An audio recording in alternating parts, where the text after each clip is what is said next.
So I don't know where I lost you.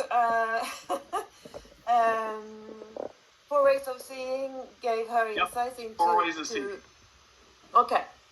And that gave her insight into understanding the people's different motivations and values. And also, you also understood that by not forcing people to do what she wanted to do, she could actually influence much more effectively to get them to do what she wants them to do.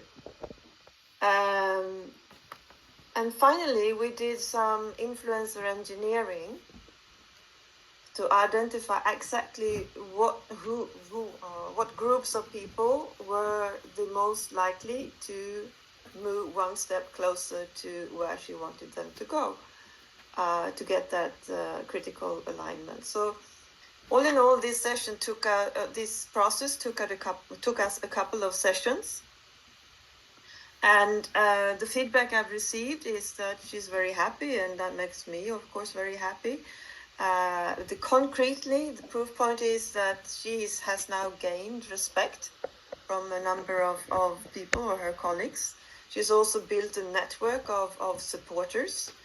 And finally, she feels energized again, which that's the really proof of the pudding, if you want to say. I also feel energized through not only through working with this lady, but by joining the Red Team community, because I've met a lot of interesting and inspiring people. Yeah, I can strongly recommend you going through the process I've done during the last year or year and a half. Thanks, Christina. Peter, over to you. All right. Thank you so much. And my story is just a little bit different. Most of my clients I work with in teams, and this particular client is in a heavy industry sector. And we were brought in by the company's CFO at a time when they needed some fresh thinking. The organization itself was in early stages of planning 4 major long-term programs, but the CFO noticed that his teams were stuck in this repetitive cycle that just repeated past patterns. And he was concerned also about maintaining a strong relationship with their largest customer, which added some urgency to finding a new way forward. And he turned to us for help. So over 3 intensive days, my teammate and I led the company's teams through a series of Red Team thinking tools and techniques designed to spark divergent thinking and foster collaborative problem solving. We used a number of Red Team tools, including Think, Write, Share, 6 strategic questions, 4 ways of seeing, and alternative futures analysis, and created an environment where the team members felt safe to challenge assumptions and propose bold new ideas. It was actually quite incredible to witness the transformation. The conversation shifted from very rigid debates to open, insightful dialogue where ideas were built upon rather than dismissed. And by the end of the session, the CFO himself was reinvigorated and genuinely impressed with the critical thinking and creativity that he was seeing in these teams. The outcome was that these teams that were initially stuck in their ways became energized and open to new possibilities. And the CFO could finally see and hear his teams having the kind of deep, constructive conversations he had really longed for. For us, it's been a win-win. Empowering a client to think critically and creatively on their own terms, and knowing that we help them ignite a new mindset. And these teams not only learn the tools, but they've adopted them as their own. And we're looking forward to coming back in the next year as their plans solidify so that we can offer some more challenging insights for them. So over to you, Bryce. Thanks so much, Peter. And one of the things that hearing from Christina and Peter really illustrates is that Red Team coaching works with one-on-one clients like Christina modeled and with teams like Peter discussed. Our focus in level 1 and in level 2 of our program is on one-on-one coaching, working with individual clients. In our later programs, level 3 and 4, we focus on working with teams and team coaching.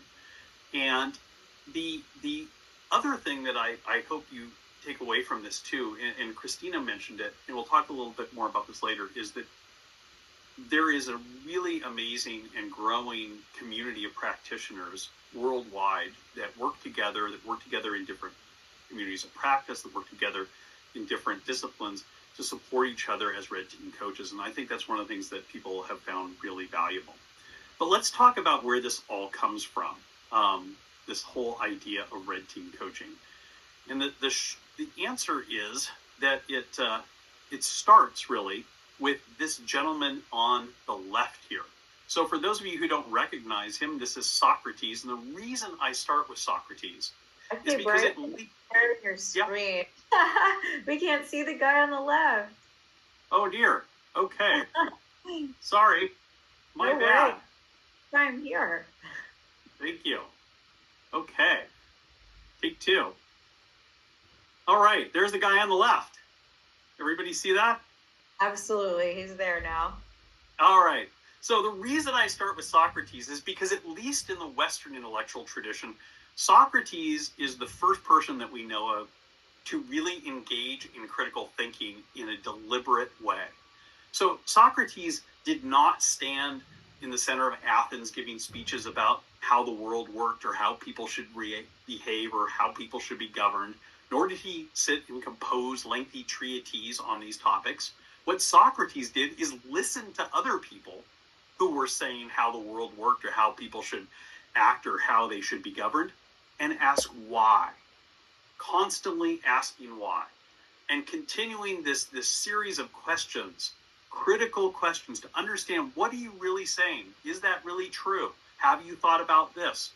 Until he got at the truth. And we call that approach to learning through asking questions the Socratic method. And it used to be a central part of the classical education system until suddenly it wasn't. Until suddenly we started teaching to test and things like that and started evaluating critical thinking, which is a shame because it's so essential. You know, famously, Socrates was once described by the Oracle of Delphi as the wisest of all the Greeks. And when he was asked about it by the leaders of Athens, they said, is it true that the Oracle of Delphi said you're the wisest of all the Greeks? He said, it is true. You want to know why it's true? Because I alone amongst all of you know that I know nothing. So that's clarity. Knowing what we don't know, that's that first C, clarity.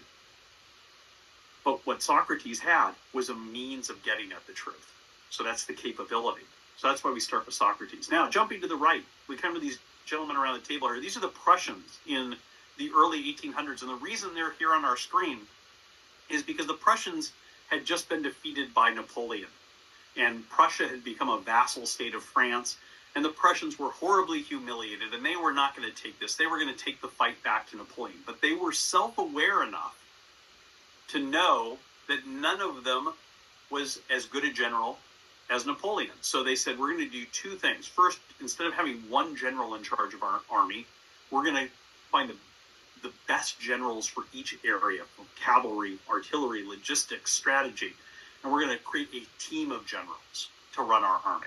Second, that team is going to develop a strategy to defeat Napoleon. But before we execute that strategy, we're going to test it out on a tabletop simulation. We're going to play a war game. They coined the term war game, wargaming.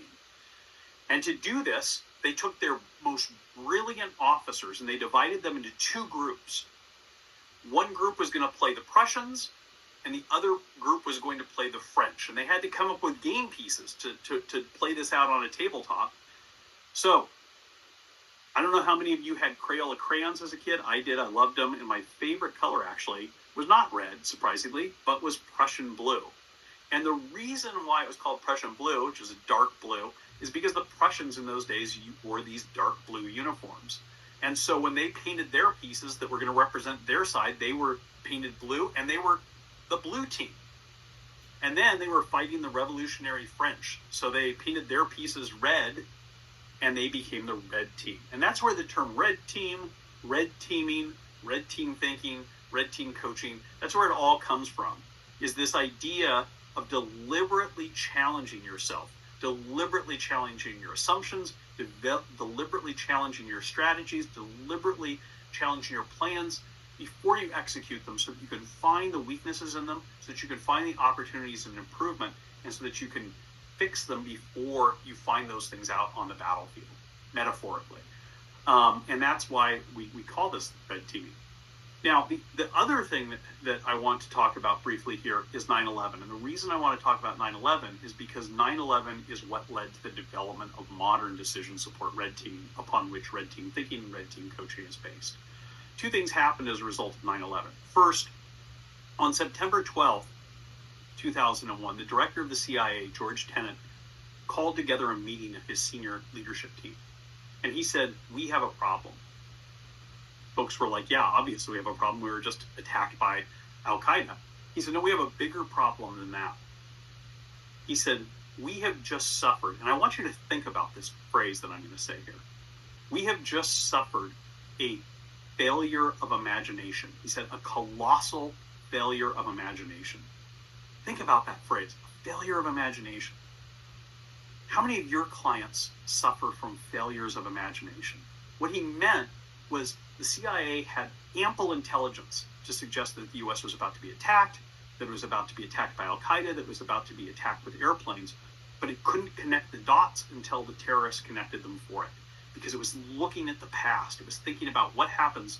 Maybe they're going to hijack a plane, fly it to an airstrip in Libya, demand a ransom, demand some prisoners be released.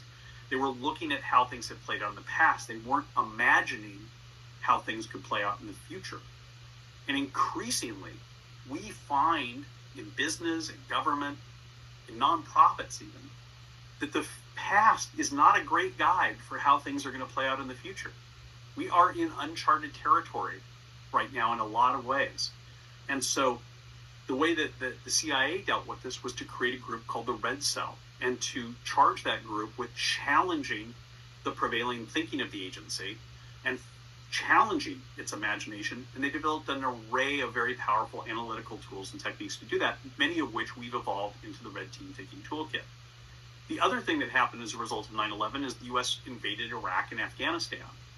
And when the wheels came off of the war and they realized that it was not going according to plan, and that in fact had not been, a lot of assumptions had been made, not well thought through, the president replaced the head of the US Army with a legendary retired Green Beret general who came in and said, "I will accept this responsibility of trying to salvage the situation in Iraq and Afghanistan. I don't know that it can be done, but I'll do my best. But I have one condition."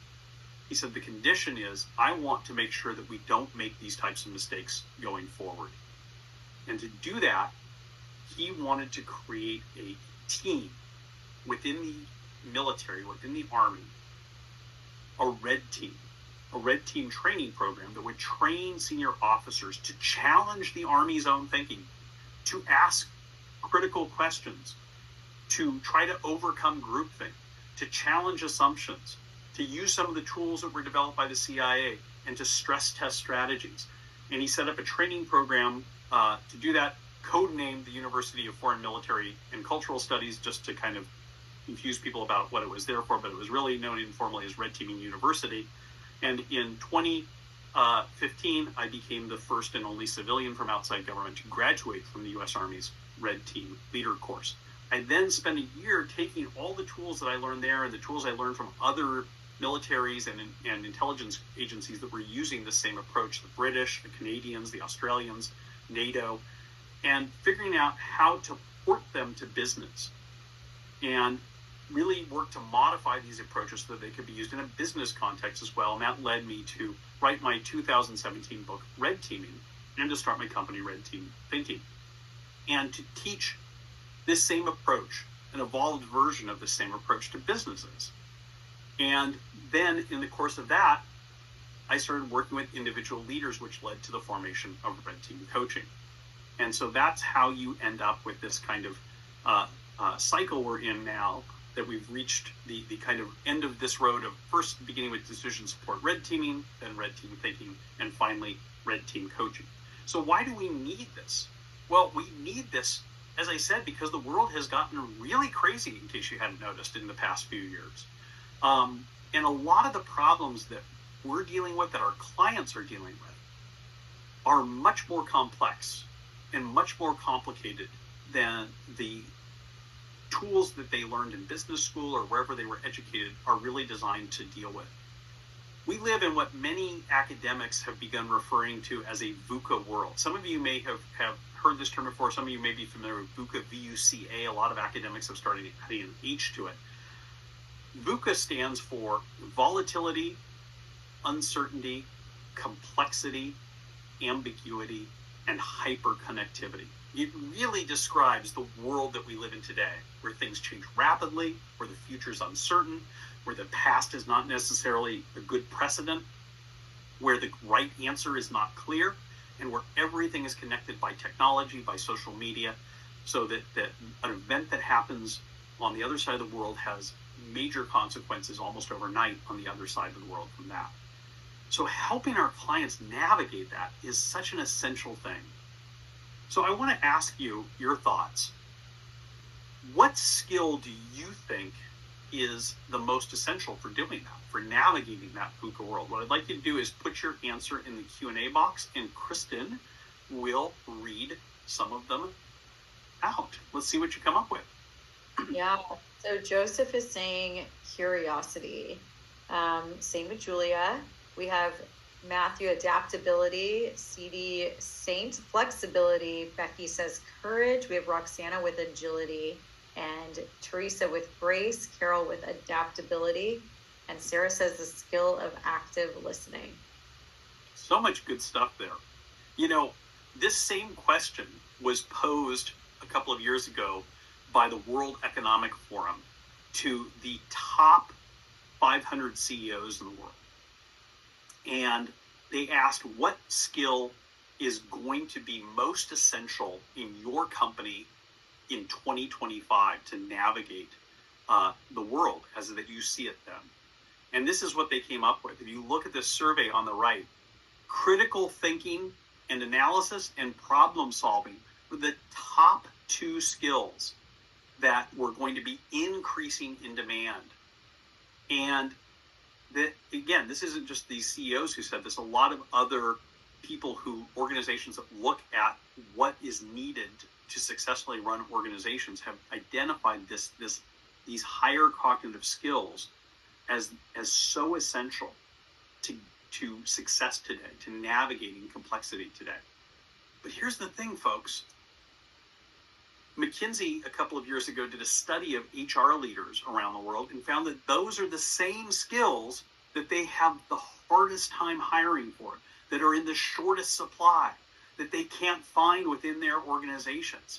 Problem solving, critical thinking, innovation, creativity, ability to deal with complexity and ambiguity. Those are the most missing skills. So think about what that means for you as a coach. If you can help your clients develop those skills, problem solving, critical thinking, creativity, ability to deal with complexity and ambiguity, you're going to make your clients so much more successful. You're going to make your clients in so much higher demand. And what is that going to do to you as a coach? What is that going to do in terms of your demand? You're going to be viewed as such a valuable ally to those clients. You're going to be viewed as such a valuable asset to those clients. And that's going to make you more in demand and more successful as well. So let's move on to the science and psychology of red team thinking. It begins with this recognition that Adam Smith was wrong. And when I say Adam Smith was wrong, what I mean is his rational choice theory, which was generally accepted as true by most people who look at how humans make decision making. Economists, sociologists, psychologists, anthropologists, everybody who looks at how we make decisions over the past almost 300 years, since the mid to late 1700s, has agreed that he kind of cracked the code. That what Adam Smith said was that we make the best choices we can. And that if we make a bad choice, it's because of one of two things. Either we were swayed by strong emotions like love or anger or an unhealthy obsession with tulips or NFTs or Bitcoin, or maybe more likely, we simply didn't have the information we needed to make the right choice. Wouldn't it be great if that was true? Because think about that. That means that the only thing you need to do to make the best choice 100% of the time is take a deep breath, calm down, and get enough facts and data to make the right choice. And you'll always nail it. Unfortunately, folks, that's not how we actually make decisions. Over the last 50 years, a number of scientists, most notably Dr. Daniel Kahneman, who won the Nobel Prize for his work in this area and who I had the pleasure of working with when I was writing my book, Red Teaming, have proven in literally thousands and thousands of experiments that that's not how we make decisions. That the way that we actually make decisions is a lot murkier, is a lot harder, and is a lot more influenced by unconscious bias, heuristics, mental shortcuts, groupthink, things like that. So Kahneman and others have demonstrated that there's really two ways our brains work. They call them System 1 and System 2 thinking. System 1 is unconscious and automatic. You know that fire is hot, that water is wet, that ice is cold. And if you open the door and there's ice on the ground and white stuff falling from the sky, you don't need to think too deeply about whether you should grab your coat. You don't need to get a temperature, gauge out and look at what the actual temperature is. You just know. That's System 1 thinking. It's really effective. And it served us well. If you're walking across the African savannah and you're being trailed by a lion, you don't want to spend a lot of time thinking too deeply about its motives, about whether it wants to be your friend or is just hungry. You want to run or climb a tree or whatever's going to get you out of that situation. So System 1 serves us well in dealing with those sorts of problems. Unfortunately, those are not the types of problems that we deal with increasingly today. We deal with much more complex problems, and that's where System 2 comes in. Don't worry, we got something to handle that. System 2 thinking is deliberate and effortful. It's what we mean when we say thinking. It's engaging your gray matter inside your skull and actually thinking. And it's really effective, but it's also hard. So one way that Kahneman likes to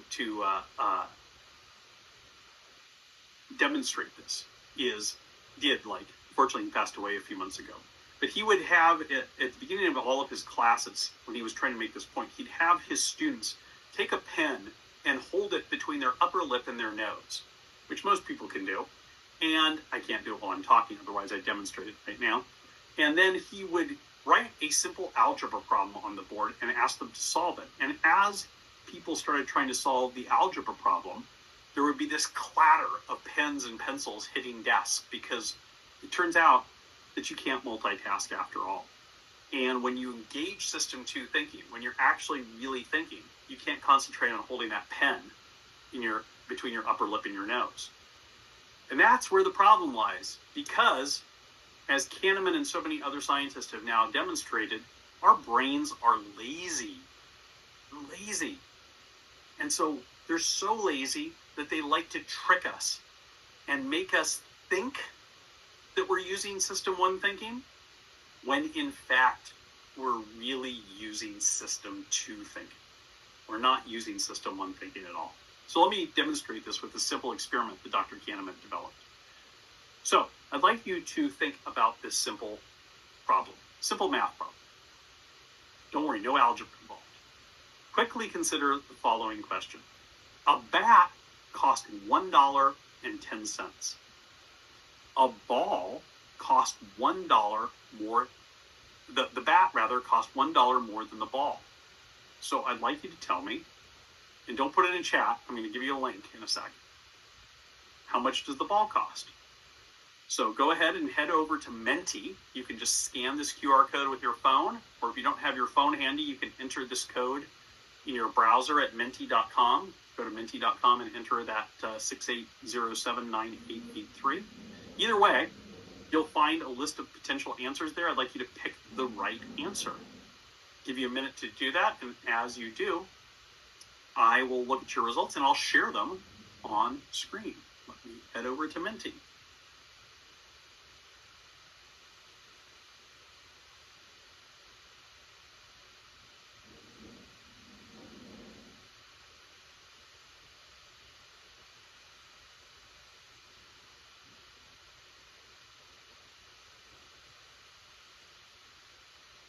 lots of great answers coming in here. Thank you all for adding them. Hi, Bryce. Can you put up this slide with the code? Can you keep that there? Sure, I was going to share the answers, but I can do that. Let's see here. Get back to that.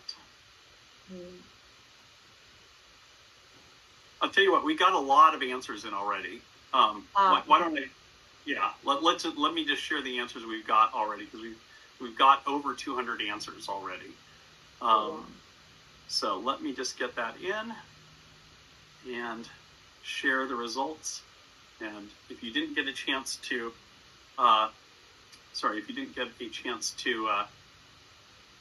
answer it, you will be able to see if you got it right. So here is the, sorry, now I switch back to that. Let me go back to it one more time.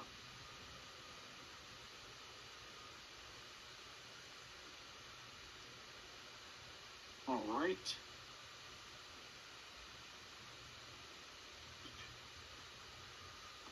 So there, has everyone seen that? Almost.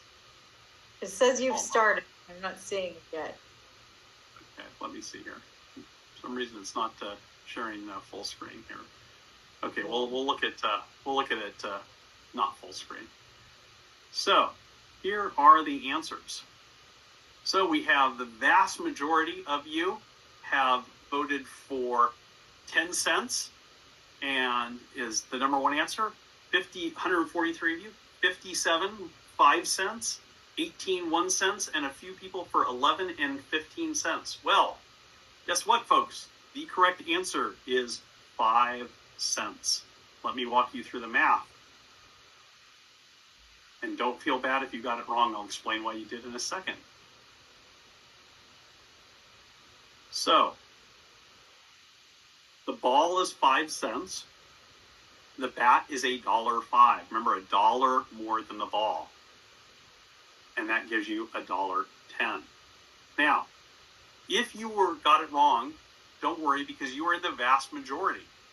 As Kahneman wrote in his book, Thinking Fast and Slow, excellent book, I highly recommend, more than half of students at Harvard, MIT, and Princeton also answered 10%, which is the number one answer.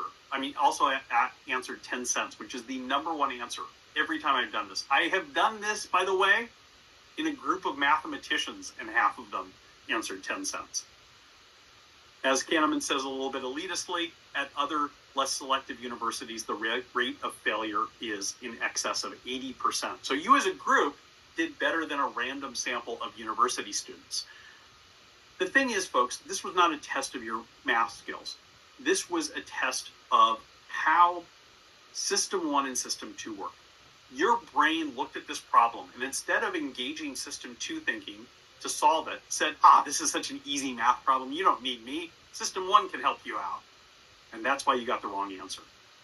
And the thing is that scientists like Kahneman have demonstrated now that there are almost 200 different cognitive biases and heuristics that skew our decision-making, that skew our thinking in ways that we are not even aware of. No matter how smart we are, no matter how successful we are, no matter how experienced we are, we all fall victim to these every single day. And that's just us as individuals. And by the way, that's also our clients as individuals. Now, when you get individuals together in groups, you get all sorts of additional pathologies that negatively impact decision-making. You get groupthink. All groups have a tendency over time to begin to think alike. You get satisficing, which is just a fancy scientific word for working on a problem until you come up with the first viable solution and then immediately executing that solution without spending one more minute thinking about whether there's a better alternative. Statistically, provably, this is how most organizations all over the world make decisions. It's also really ineffective unless you're dealing with an absolute crisis, like putting fires out, like we talked about. Then you get bureaucracy, you get internal politics, you get careerism, you get all of these things conspiring against making good decisions. But Red Team Coaching can help you help your clients overcome these things by giving you tools and techniques that you can use with them to help them counter their unconscious biases, engage System 2 thinking, allow other people's voices to be heard and other perspectives to be considered, because there's a great Japanese proverb that says none of us is as smart as all of us. And that's what this really helps uncover. Also challenging assumptions and encouraging people to simply stop and think. So that is really what we're aiming to do. And I want to show you right now how you can do that by teaching you our simplest, most foundational tool, Think, Write, Share. This tool is something that we use in conjunction with almost every other tool we teach. It's so simple, but it's so powerful and so effective. It was developed by the U.S. Army School of Advanced Military Studies, which is known colloquially as the Jedi Knights. It's the most advanced think tank in the U.S. Army, where the most brilliant strategic minds are selected to go. And they developed it several years ago during the shift from brainstorming to brain writing, and recognizing the power of writing things down. And they also realized that this could be a lot better if you made some time for mindfulness in this, to actually think in the quiet of your own head. And there's a lot of neuroscience behind this, and I'm going to unpack it for you right now. So how does it work? Well, it does exactly what it says on the tin. You start by thinking about a question, then you write your answer down, and then you share it with either the group or with, if you're doing this with one of your clients one-on-one, share it with you as a coach. Now let me explain why Think, Write, Share. Well, let's start with Think. There's two reasons why we begin with Think. The first is that, and by the way, let me explain something. When I say think, I don't mean like stop for a second and think. I mean at least 60 seconds sitting silently, being mindful in your own head, thinking. For a simple question, when we do some of our more complex tools, we might give people 10, 15, 20, 30 minutes to sit and think before they write. And the reason that you do this is because, one, human beings are natural problem solvers. That bodes really well for our ability to be red team thinkers. But here's the problem with this, folks. We're such natural problem solvers that when we are given a problem, we usually start trying to solve it before we even heard the person out who's articulating the problem. And so we often start solving a problem before we actually understand the problem. And that can lead us to solve the wrong problem or to address a symptom rather than a cause. So taking that minute of mindfulness allows you to really make sure you understand the problem before you start solutionizing. The second reason why we start with Think is, imagine that we were all 336 of us right now, in the same room together. And I was to shout out a question and say, what is the most essential skill for coaches to have today? And Peter answered that question before anyone else did. All of the rest of you would be reacting to Peter from that moment on. Peter's answer would frame the conversation for the rest of us. Some of you would be saying, wow, Peter is brilliant. What he said, that's exactly what I think. It's spot on. So true. And if I was to call on you and ask you what your answer is, you might say, I agree with what Peter said, 100%. Others of you might be saying, no, sorry, Peter, going to pick on you. Peter doesn't know what he's talking about. That's not the right answer. I'll tell you what the right answer is, but you're still reacting to what Peter said, because whoever speaks first frames the conversation. So the solution is nobody speaks first. We all think inside our own heads and come up with our own answer. And then we write it down. And there's two reasons why we write it down. One is related to that.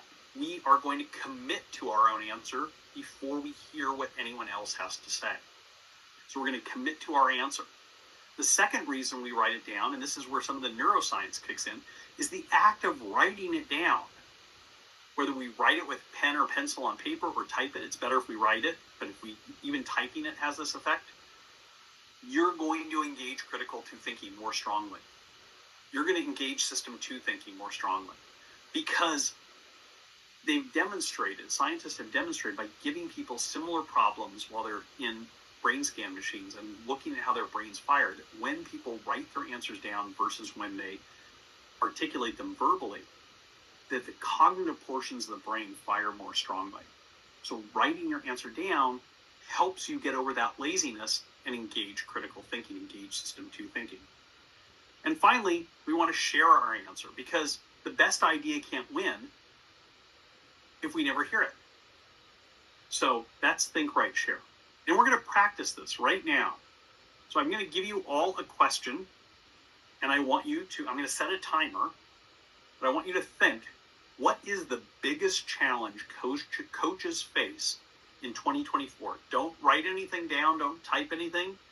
I'm going to give you 60 seconds on the clock, and I'd like you just to think about that.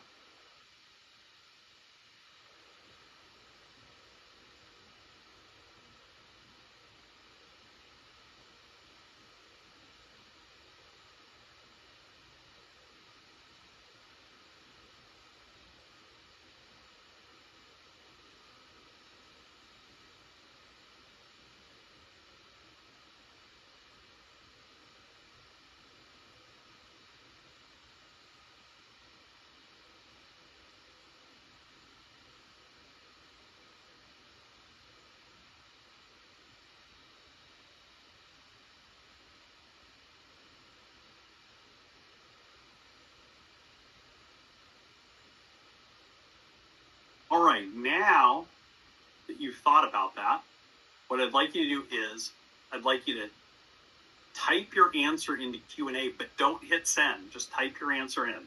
Don't hit return. Don't hit enter. Just type your answer in.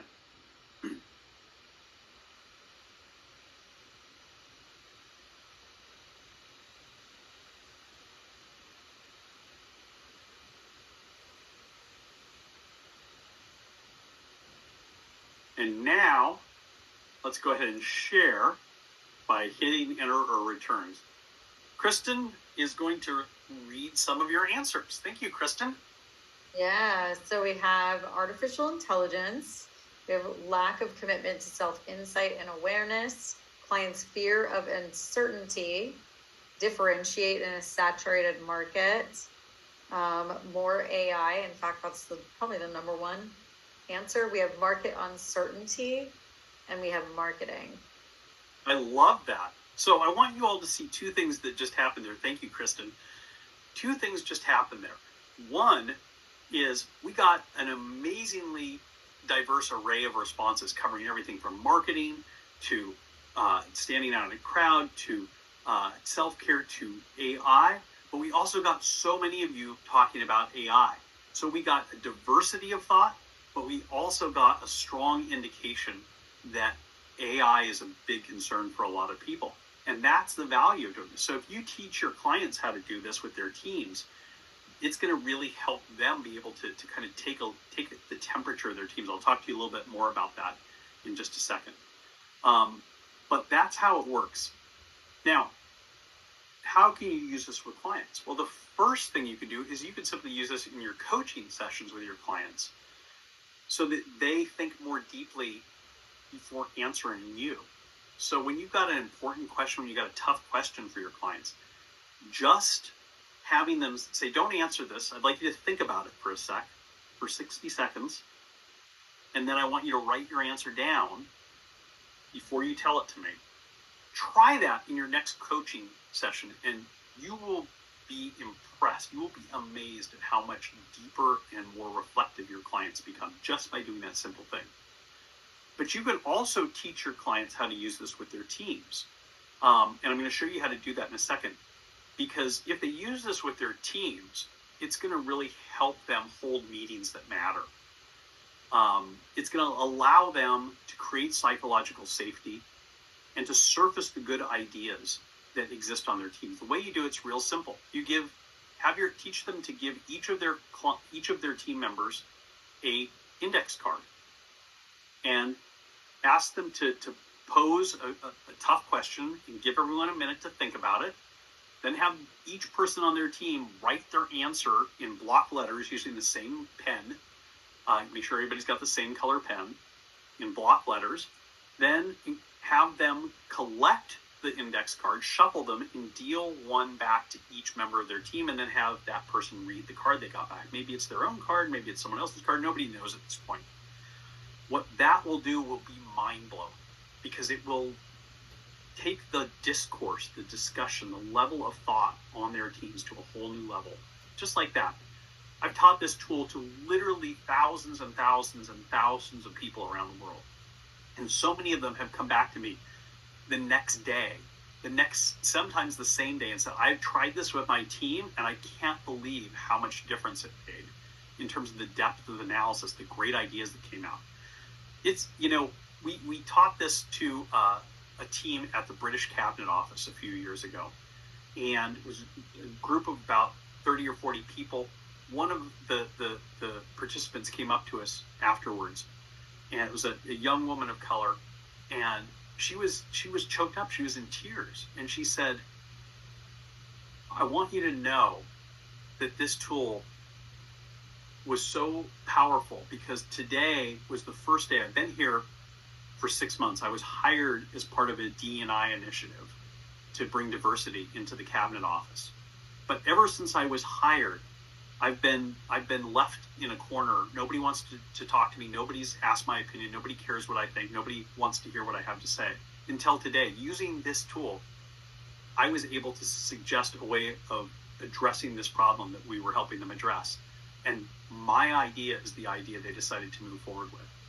And now I've made a positive difference, and now people are coming up to me and saying, wow, we're so happy you're on the team.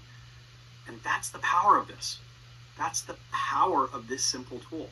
And again, this is the simplest tool in our toolkit, but it's really effective. Let us just pause for 1 second here.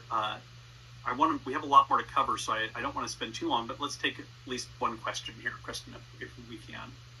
Yeah, absolutely. We had a question come in earlier, and Josette was asking, is there a difference between problem solving and solution focus? Not that I'm aware of.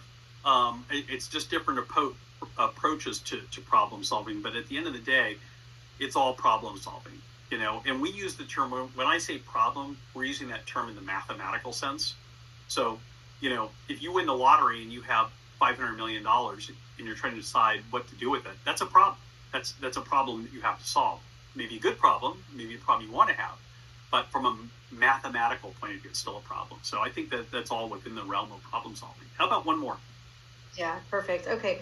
Carolina was asking, how do you use this approach in a one-on-one session?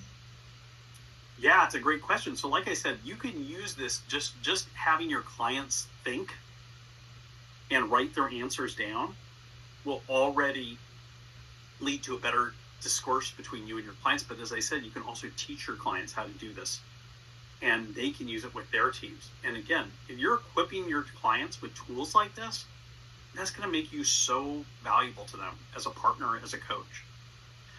We'll take some more questions if we have time later, but I want to jump onto another important tool, 6 strategic questions. Speaking of questions.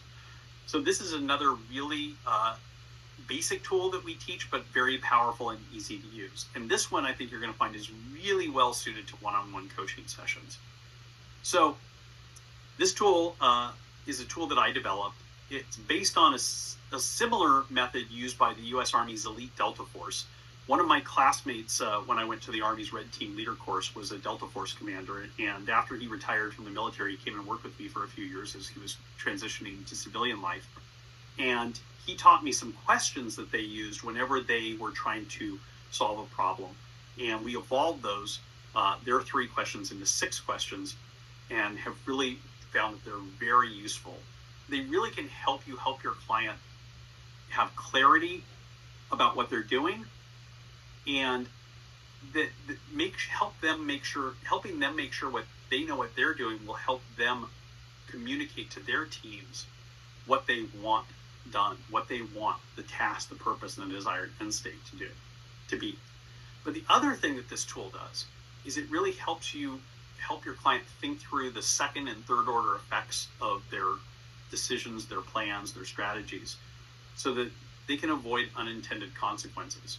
And you can even use this to kind of help them develop solutions as well. So let's look at what 6 strategic questions are. What are the questions? Well, it starts with this question: what is the problem we're trying to solve? So your client comes to you and says, this is what I'm thinking of doing. I'd like to talk to you about this. Well, why? What's the problem that you're trying to solve? And we're going to model this for you in a second here, so you'll see more about what I'm talking about. This question is so powerful, though, by itself. We were working with one of the big Canary Wharf banks in London a few years ago. And they brought us in to help them red team a major new global initiative that was going to be rolled out to more than 50,000 employees in a few weeks. 7 business unit leaders were there. And we taught them Think, Write, Share. And then they said, we're going to ask you 6 questions. The first question is, what is the problem you're trying to solve with this strategy, with this plan? 7 different answers. We didn't have to go on to questions 2, 3, 4, 5, and 6, because they realized right then and there that all of them were looking at this plan differently. And if they had all, think about this, what would have happened if they had gone out to their teams and said, here's what we're doing, and here's why we're doing it. And each one of them had told their teams a different thing. That organization would have been tripping all over itself. So they decided to stop and create alignment and make sure they understood what they were trying to do and agreed on it before they moved forward. And they were so much more successful as a result of that. Second question, is it the right problem? These are simple questions, but how often do we ask them? How often do you ask yourself, what is the problem I'm trying to solve? I ask myself this all the time. When I'm putting together this slide deck and I'm trying to figure out what's here, I'm saying, what is this problem I'm trying to solve? What do I want to convey to people? And is it the right thing? Is it the right problem? Again, when I've worked with individual executives, I've found time after time that when I ask them this question, is it the right problem? They start to say yes, but then they stutter and they kind of get tripped up and they start to think about, is it the right problem? And oftentimes when we unpack this, what turns out they're really addressing a symptom rather than a cause. And so then that leads us to go into some of our other red team coaching tools, like branching 5 whys, to find out what's the root causes that you need to address. Let's solve those instead of just putting band-aids on the wounds. The third question is, if you do this, what are you choosing not to do? Now, there's 2 aspects to this question. One is a simple time value of money sort of equation here. You have limited time, you have limited money, you have limited resources. If you do this thing, it diminishes your capability to do other things. But also in here is this idea that strategy is about making choices. We choose to do some things. When we choose to do something, it means we're choosing not to do other things. So helping your client think through the choices that they're making is really powerful. Question number 4, if we go forward with this, if we execute this plan that we're thinking about, what's that going to do to our organization? What's this going to do to our organization? Even if your plan is successful, that may create major challenges for your organization. I was coaching an executive at a very well-known company, one of the largest companies in the world, at the beginning of the pandemic. And he called me and I said, how are things going? And he said, not good. He said, our business is up 8 times, almost 10 times over this time last year. I said, that sounds like a problem most people would really be happy to have. He said, yeah, you'd think so, except that we don't have the infrastructure in place to deal with that dramatic increase in our business. It actually may put us out of business. So getting people to think ahead of time about, if this plan succeeds, if you do this, what's that going to do? Is that going to be nothing but a bed of roses? Or is that going to create new challenges you have to deal with? And then if this plan is executed, what is this going to do to your key stakeholders? Now, who those stakeholders are going to be different for different teams, different individuals. Your client stakeholders may be their employees, maybe it's their customers, maybe it's regulators, maybe it's their investors, maybe it's their spouse. their kids. I've worked with using this. I've used these same 6 strategic questions with an executive who was thinking about changing careers. And when I asked if this plan is executed, what will your stakeholders look like? I asked if you do this, if you change careers, what's this going to do to your family, your wife, your kids? How's that going to impact them? So what's looking at outside of ourselves at how's this going to affect other key important people or constituencies? And finally, if this plan is executed, what's that going to do to the operating environment that we operate in? How are our competitors going to react? How's the marketplace going to react? If it's an elected official, how are voters going to react? These are important questions to help your clients think through. So that's 6 strategic questions. I'd like to invite Peter up here to demo this with me, and we're gonna do it this way. We're going to Peter is going to be the coach. Hello, Peter. Hello, Bryce. And I am going to play the role of the head of a mid-sized marketing agency who has come up with a brilliant plan to lay off my junior marketing staff, downsize my organization, because I have, I'll let Peter take it here and I'll explain later what my plan is. Hello, Bryce. I hear you've got an exciting plan and you're trying to leverage AI and get technology involved to help boost your business. That does raise a few questions in my mind. And the first question I have for you is, what problem are you trying to solve in doing this? Yeah, Peter. Well, I've been playing around with ChatGPT, and I've been giving it tasks that I, would normally ask my most junior marketing folks to do, like writing ad copy or coming up with social posts, things like that. And it does an amazing job. And it's made me realize I've got 15 people in my organization, and that's all they do. And I'm paying them, about $50,000 a year each to do this, not counting benefits. Maybe I keep one of them and have them use AI to do all this stuff, and that's going to save me a lot of money. Well, I hear the money bit, but is money the right problem that you're trying to solve? Well, I mean, I want to increase my revenue as a company, for sure. Okay. I would love to have more profits.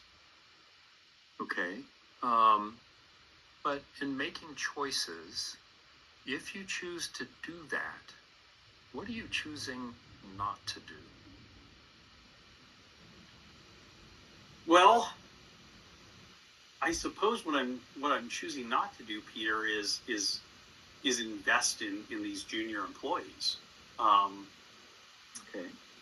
I guess also running the traps out, what I'm choosing not to do is maintain this kind of pool of talent within my company. I mean, if I think about it, this is the pool from which I've promoted people to more senior marketing positions as people leave, as our business grows. So I guess I'm choosing not to have that. I'm choosing not to make that investment in future talent, and I'm choosing not to keep a reserve, if you will, on hand. So you've really talked about quite a change to your organization.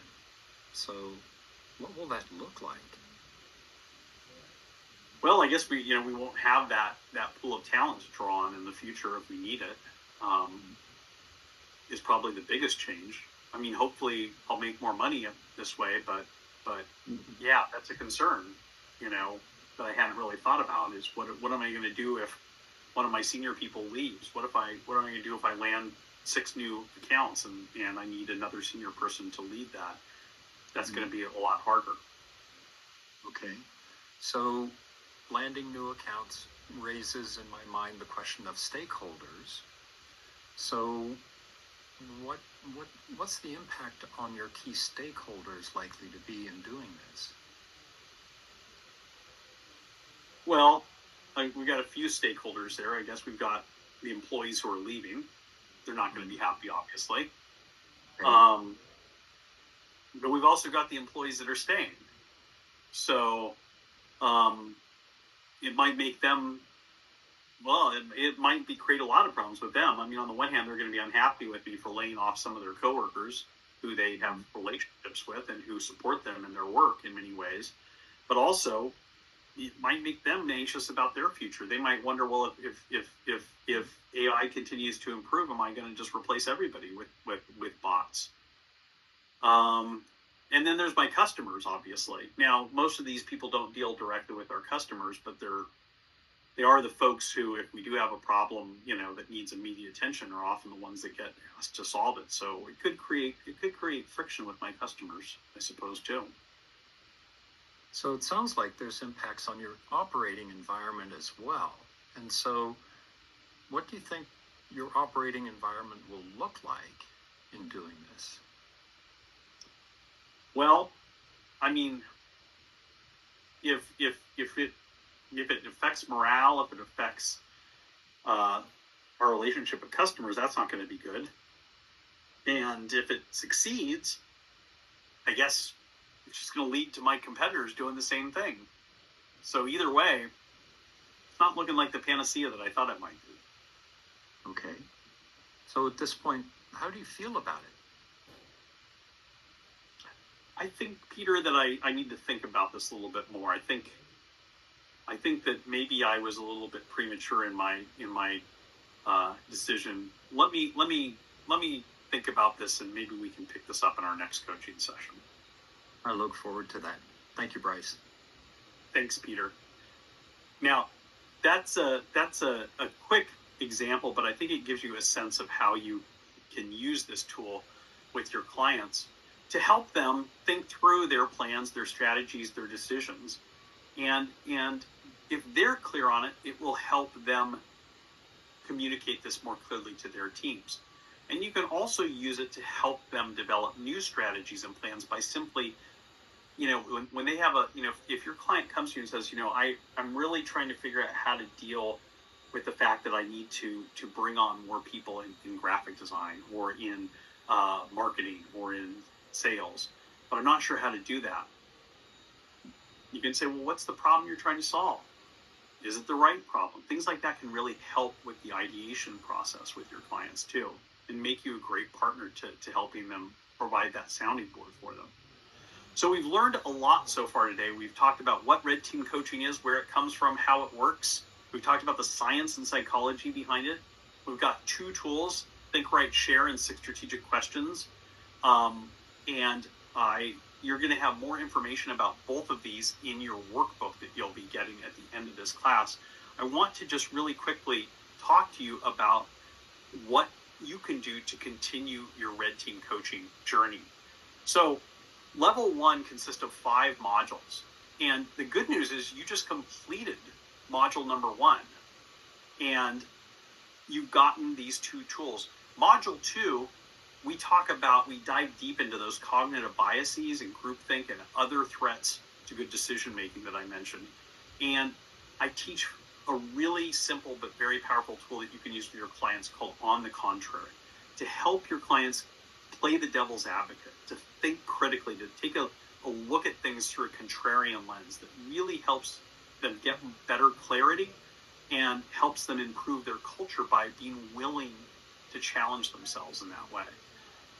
In module 3, it's all about assumptions, how to identify assumptions and how to stress test them using a very powerful tool called Assumptions Challenge, one of our most powerful tools that is really going to be something that you can use with your clients to help them really look at the assumptions they're making and challenge those assumptions, strengthen those assumptions. And if they make their assumptions stronger, the odds that their plans, that their decisions, that their strategies are going to succeed are going to be so much greater. And that's going to really improve their capabilities and help them move forward with that confidence that we talked about. In module 4, it's all about solving the right problem. What is the problem we're trying to solve? And is it the right problem? And we dive deep into that with 2 other tools, Cynefin Framework and Problem Restatement, that really will help your clients look at the problems they're trying to solve 3-dimensionally from different facets so they can be sure they're solving the right one. And finally, in module 5, we're going to be talking about how by contemplating failure, how your plan, how your decision could fail, you can help your client make their decision stronger and more likely to succeed using a really powerful tool called pre-mortem analysis. And in each of these classes, in each module, you're not just going to be getting theoretical instruction. You're not just going to be getting a coaching demo, but you're also going to have a practicum session each week where you can work with other coaches to practice those tools and learn how to use them with clients. You're also going to get templates that you can use for each of the tools, as well as a complete workbook, 2 live office hour sessions with me, and access to our global RTT community. And as you heard from Christina, that's such a powerful thing. This peer support, this peer learning network has been something that's so essential. So many coaches value being able to work with each other. We've got a very vibrant online community that's getting better and better all the time. We have regular events, regular learning opportunities, and you also have a place where you can go to work with other coaches who share your interest, maybe speak your language, maybe work in the part of the world you work in, industries you work in, to compare notes and learn from each other. And as you might have heard me allude to, there's the level 1 is just the first of 4 levels in the Red Team coaching program. We also, in level 2, get into even more powerful tools and techniques like Christina talked about several of them: influencer engineering, 4 ways of seeing, really driving into how you work with different stakeholders, how your clients are dealing with things that are coming at them down the road in the broader world, that really are essential to being an effective Red Team coach. And if you complete that course successfully, you will be a certified bronze Red Team coach. And then people who complete that program successfully have the opportunity to apply to join our level 3 and level 4 coaching programs, which shift the focus from one-on-one coaching to team coaching. So learning how to use even more powerful Red Team coaching tools and techniques with teams. And people who graduate from our team coaching program also have the opportunity to apply to learn how to become Red Team instructors and work with Red Team thinking to train organizations. So there's a lot you can do with this. If this is something that is exciting to you, if this is something that resonates with you, if you see yourself as this sort of critical thinker, as this Sherpa and the journey of critical thinking with your clients. I am going to turn it over right now to Kristen, though, who's going to tell you even more. Thank you so much, Bryce. That's, what you just mentioned is one of my favorite things about Red Team. You can truly take the learning so far and have so many opportunities as a result. And I know, Peter is here with us today, and Peter's about to go to India with you for one of your coaching opportunities. I mean, it's so exciting how global this has become. So for those of you that are interested in being part of this community and part of this movement, truly, you can go to coaching.com/Red Team. I'm going to go there with you in just a moment. Now, before I do, I did want to let you know something really exciting. Bryce has created a fantastic bonus for a smaller group of you that are really feeling called to this methodology and are ready to take the next step with Red Team coaching today. So for the first 10 coaches who decide to join Red Team, either level 1 or our bundle on this session today, you will get a live hands-on workshop with Bryce and his coaches where they're going to dive even deeper into applying the 6 strategic questions tool with your clients. So you're going to learn how this tool works in various client scenarios. You're going to have the opportunity to practice deeply with other coaches. And since this is for a more intimate group, again, it's just for the first 10 who decide to join today. So please let us know in the Q&A box if you take the leap.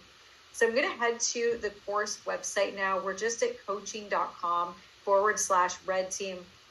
As you scroll down, you are going to be able to see all of the inclusions that come along with the course. And I wanted to pop down to the module overview. I know Bryce did a really fantastic job of describing exactly what's in each module, but if you need to review this at all, you can go here and you can open up any of the modules so you can see exactly what you will learn. And for those of you who want to know exactly when you'll be learning, we have the full course schedule available for you as well. Now, one of the things that Bryce mentioned was that between each module, you're going to have a dedicated practicum. These are going to be organized by coaching experience. Again, you'll find the schedule here. Each practicum will be held at 2 different time slots, so you can join no matter where you are in the world, and you will have a dedicated team of Red Team facilitators that are there to guide you every step of the way and provide you with feedback, which I think is just invaluable. Now, as you scroll down this page, as you continue scrolling down, you're going to see we do have a really fantastic opportunity to not just join level 1, but to also join what we're calling our certification bundle. And that means that you'll be able to join level 1 and level 2 and get certified in Red Team coaching from these efforts. And Bryce, I would love if you could please highlight what is in the certification portion of Red Team coaching. That would be great. Yeah, so again, it's taking the, level 1 is really about giving people the foundational tools and concepts they need to be Red Team coaches. Level 2 is about giving them the most powerful one-on-one tools. So we'll be doing 2 tools that are really designed to look at key stakeholders. Influencer engineering and 4 ways of seeing, which is really a great way to coach your clients in looking at how are their actions, how are their decisions, how are their plans going to be viewed by other key people on their teams, outside their teams, other key stakeholders, other key constituencies. And then also, how can they take that knowledge and use it to tailor what they're doing so that they can be more effective and get the things done that they want to get done. We're also going to be moving beyond just cognitive biases and heuristics into looking at logical fallacies. What are the things that people do a little more intentionally to kind of convince people to do what they want them to do, so that you can help your clients guard against that and really look at things objectively. And also some powerful tools like outside-in analysis that are designed to zoom the camera back from your client and look about how events and developments in the broader world, in their industry, in the economy, in society, are likely to impact what they're trying to do, both at a professional level, and in a planning level. So there's really a lot of different dimensions that we're looking at to help you coach them in a real 3-dimensional way. Thank you so much, Bryce. I appreciate your explanation. So the bundle will include everything in level 1, and you'll also receive 12 additional hours of training with Bryce, 12 additional hours of practicums, and 6 new tools. So to join Red Team, either level 1 or the bundle, you will just click any button that says enroll now or buy the bundle now. And in terms of the course investment, as a team, we did value the level 1 course around $2,994 and the certification bundle at $5,994. However, we had a discussion as a team, and we wanted to support as many coaches in our community as possible to be able to join this program, because we truly believe that the demand for executive coaching is growing, and for coaches to be able to effectively support leaders with things like critical thinking, they really, really need to be a part of this program to help their clients more effectively. So if you do decide to join by December 12th, you will be able to receive up to 50% off of the full price of the course, and you can get started with a monthly payment plan for as low as $457 per month. You will get everything that you see here on the screen, all of the inclusions. Now, the last thing that I want to point out is that we are so committed to your satisfaction in this program. We also have a 30-day money-back guarantee. Now, this is 30 days from the moment that you purchase the course. So if anything comes up for any reason, you can always email us. Your circumstances change, and we will submit a refund to you. Okay, so we'd love to see you all join us. Please go ahead and just click on the link right here in order to pull up the order form and just put in your credit card details, and you'll be able to join the community. Bryce, what questions do we have coming in? I know I'm seeing the chat box, the Q&A box light up a little bit. I don't have the questions. Do you? Okay, yeah, no worries. Yeah, they're just Yeah. the Q. Okay, perfect. So we did have a couple questions about the schedule. So I'm just going to scroll up again so that you all can see exactly where that is. If you go to the module overview section, you're going to see the schedule come up right here. So, and if you click on the button, then you'll be able to download it and check it out.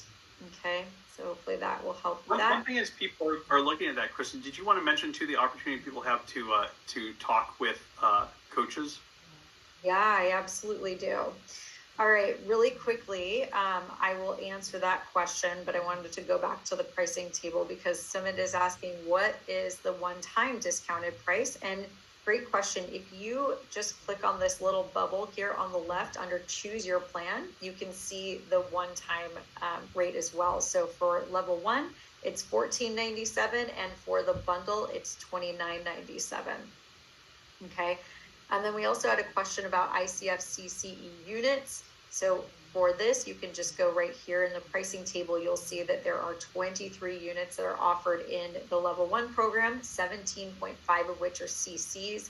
And then in the level 2 program, you'll see there's 32.5 units and 20 of those are CCs, which is absolutely fantastic.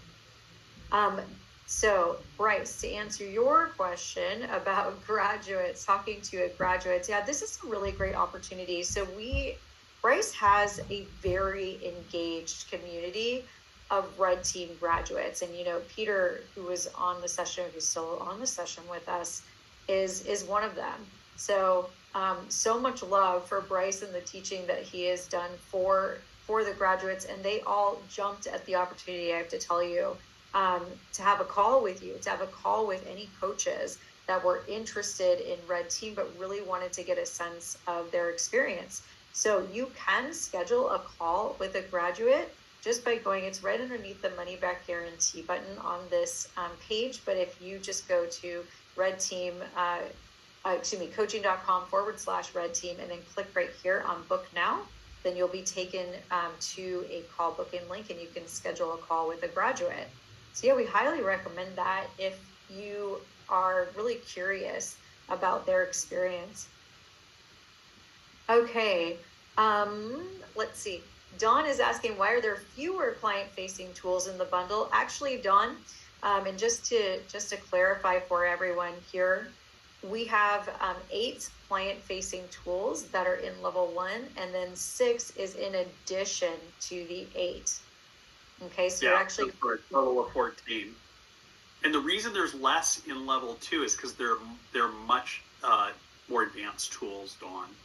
So they take longer to teach and longer to use with your clients. So we want to make sure that we have time for those. Nice. Thank you so much. Okay, great. I see that some of our coaches have to go, no problem at all.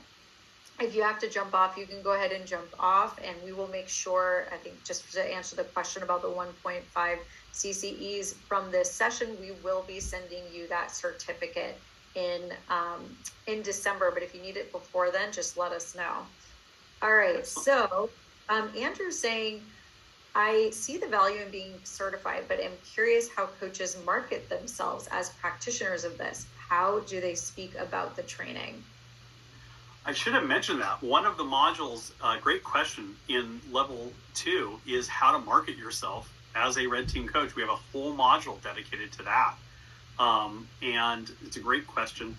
And then also there's a Red Team coaching directory on coaching.com and on our website. And people who become certified Red Team coaches can put their profiles up there and be paired with incoming coaching clients. Okay, yeah, perfect. We also have a question that's coming in about the bundle, the certification schedule. So we can post the certification schedule for you in the chat box. So Shai, would you mind just posting that? So you all have the level 1 schedule, which is on the page, and we will go ahead and post the level 2 schedule for you. in the Excellent. chat box. Get that for you now. Okay. Josette is Yeah, asking. and if you are thinking about doing this, I just want to put in one more plug to sign up now so that you can be in this 6 strategic questions workshop we're going to be doing, because it's going to be a lot of fun to work together on that and dive deep into that. Yeah, I remember that coaches got so much out of that additional session last time. Absolutely. Thanks. Thank you, Bryce. All right, let's see. Josette is asking, how long do attendees have before the discount ends? That is a good question. And essentially you have through December 12th. And if you go down here, actually, you're going to see, you'll see the time remaining that's left to get the discount. Okay. In terms of the workbook download, since you're here, we will absolutely be sending that to you. Okay. And then Michelle is asking, are there time slots for training that would suit the Australian time zone? Absolutely, there are, Michelle. And so essentially what you will do is just download the course schedule, and then you can do the conversions. But for the practicums, there's definitely times that will suit your schedule. Okay. And the start date for module 1 is going to be January 8th. We're actually starting with a kickstart session. So right after the holidays, we're going to get down to business, essentially. Excellent. Great stuff. Well, thank you all so much for joining us today. It's been such a privilege to share this with you. And if this resonates with you, if you would like to help your clients use this approach to navigate this brave new world that we're entering here, I think you're going to find it is going to make you a really valuable coach, a partner to them. And I hope you are able to use what you've learned today. And if it resonates with you, I hope you will join us and learn even more, because this is just the very tip of the iceberg. So thank you so much. Yeah, thank you so much. We're really looking forward to seeing you all in the course, and go to coaching.com/red team to join or book a call with our graduate team. Thanks, everyone. Take care. Bye. Bye.